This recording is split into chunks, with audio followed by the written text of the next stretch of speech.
So this is the artificial urinary sphincter / urethroplasty model. Another of our models built through expert consensus. And you can see it's somewhat unrecognizable because when you get a group of experts and you ask them for the true key steps of the procedure and the key components that are required to train somebody to do these procedures, they end up excluding a significant amount of structures that are not required.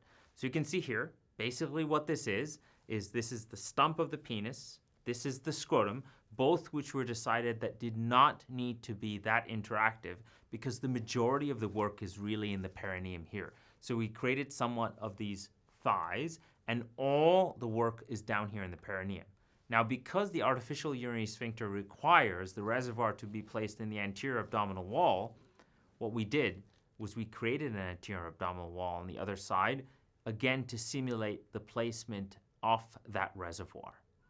And so you will be able to see the intricacies of what we created in the perineum from the bulb, from the pelvic floor muscle, from the urethra, and the several components that both bony, muscular, and soft in this model itself. So you can see the intricate details in the perineum.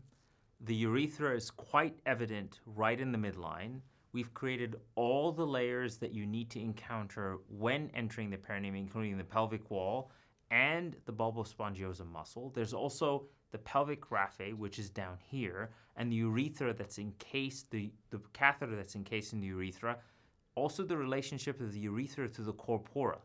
And we've created the plane of dissection between the urethra and the corpora, a little bit challenging, resulting in quite a significant amount of corporal injuries. But that's important because we need simulation to be more challenging than what happens in the procedure itself so that we enable our trainees or whoever's practicing on this model to really encounter these difficulties in a simulated environment rather than in the real world.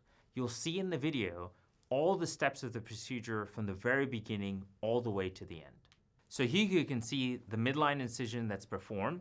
This model actually lies on a base to allow you to orient it anatomically like it would in a live procedure. The retractor is placed and adequate exposure is attained. Here you can see dissection of the subcutaneous tissue as well as the bulbospongiosis muscle. A lot of research was done to ensure adequate texture in these tissue planes because they are very important.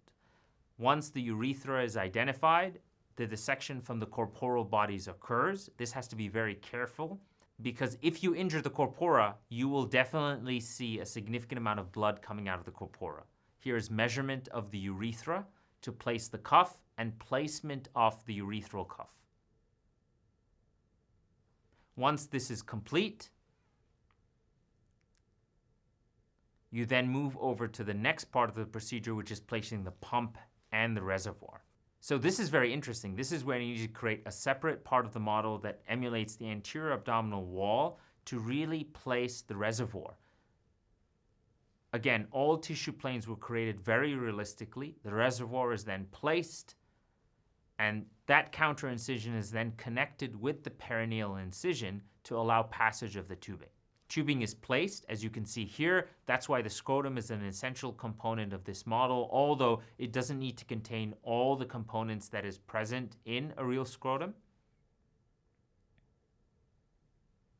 Once the channel is placed, the device is then moved down into the scrotum, and the tubing is connected to the perineal incision.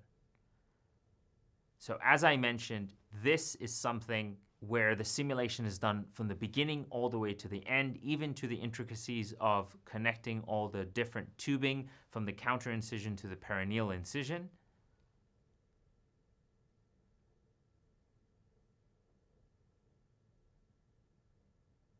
As in all our models, we had to, again, incorporate errors. So you can see here a corporotomy that shows a bright crimson red substance coming out of the corpora. And of course, you want to avoid injury of the urethra, which could happen either with cautery or with sharp dissection. And finally, closure of all the skin layers. You can see how this model dubs also as a urethroplasty model because all the anatomical components are there.